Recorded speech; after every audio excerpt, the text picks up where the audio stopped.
मेरा नाम सचिन है। प्यार से घर में मुझे सब लोग गुड्डू बुलाते हैं।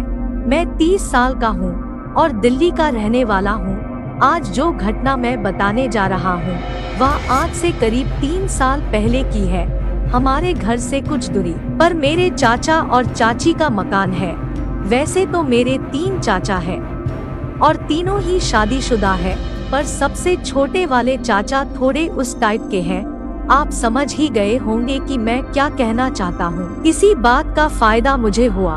लगभग 18 महीने पहले छोटे चाचा की शादी हुई थी।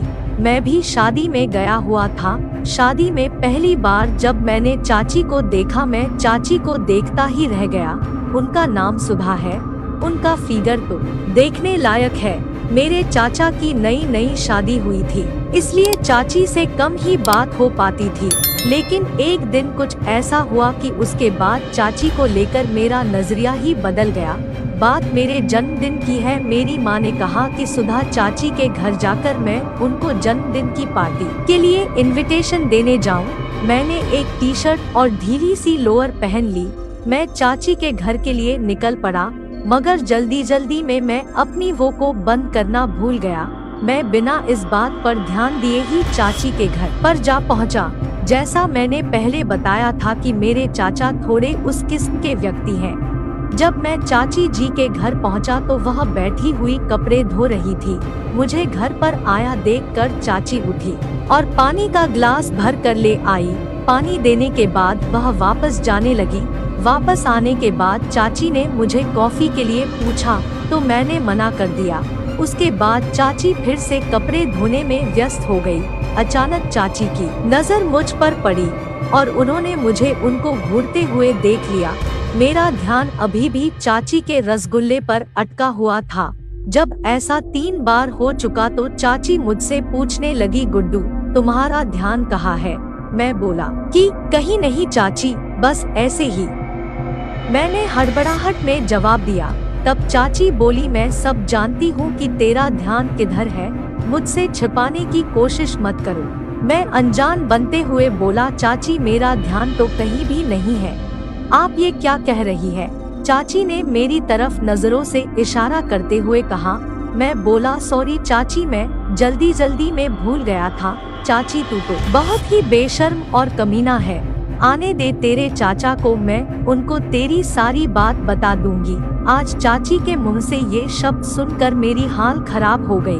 मैंने चाची के सामने हाथ जोड़कर रोने का नाटक करना शुरू कर दिया। चाची ये सब देखकर हंसने लगी। जब मैंने उनकी तरफ देखा तो वह अपने मुंह पर हाथ रखकर हंस रही थी। मैं चाची को देखकर हैरान हो गया, मगर साथ ही यह समझ भी गया कि चाची मेरे साथ मजे ले रही है। मैं अब समझ गया था कि चाची अब चाचा को कुछ नहीं बताएगी। अब मेरे अंदर कुछ हिम्मत सी आ गई और सोचने लगा कि बस अब चाची को अपनी बातों में फंसाना है किसी तरह। इसलिए मैं थोड़ा सा भावुक हो गया। मैंने कहा, चाची आपने तो मुझे डरा ही दिया था आज। इससे पहले मुझे इतना डर कभी नहीं लगा था। प्लीज आप चाचा को कुछ मत बताना, नहीं तो मेरा यहाँ आना जाना बंद हो जाएगा। चाची हाँ जानती हूँ, मैं तेरे चाचा को कुछ नहीं बताऊंगी। इतना कहते ही मैंने चाची जी को गले से लगा लिया और चाची को थैंक्स कहते हुए कहा, चाची आपने आज मेरी जान बचा ली।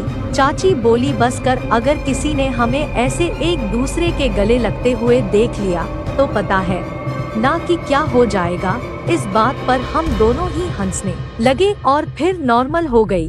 उसके बाद हम सामान्य रूप से बात करने लगे। चाची बोली, कोई बात नहीं गुड्डू, हम दोनों दोस्तों की तरह बात कर सकते हैं। चाची के मुंह से इतना सुनकर मेरा रास्ता अब साफ हो गया था। अब मैं चाची को स्वर्ग दिखाने का आइडिया सोचने लगा और एक दिन मुझे ये मौका मिल गया। हुआ ऐसा कि मेरे चाचा एक दिन कहीं बाहर जाने वाले थे और ऐसे में चाची घर में अकेले थी। तो चाचा ने मेरी मम्मा से मुझे अपने घर सोने का बोला था ताकि चाची रात में अकेले ना रहे, और इस मौके को मैं अपने हाथ से जाने नहीं देना चाहता था। और उस रात चाची भी पूरी तरह से तैयार थी और उस रात हम और चाची ने कुल 3 बार स्वर्ग की यात्रा की थी। क्योंकि ये मेरा पहली बार था तो मुझे तो बहुत ही अधिक आनंद आया। और चाची भी पहली बार ऐसा स्वर्ग का दर्शन की थी, इसीलिए उन्हें भी काफी मजा आया था। फिर सुबह होने पर चाची मुझसे बोली, गुड्डू मेरा साथ कभी मत छोड़ना। उसके बाद जब भी मौका मिलता है तो मैं चाची के घर आता जाता रहता था। दोस्तों, आपको यह कहानी कैसी लगी अपनी राय कमेंट बॉक्स में जरूर बताइएगा और ऐसे ही कहानियाँ देखने। दोस्तों, अगर वीडियो पसंद आ रहा हो तो चैनल को सब्सक्राइब अवश्य कर लें।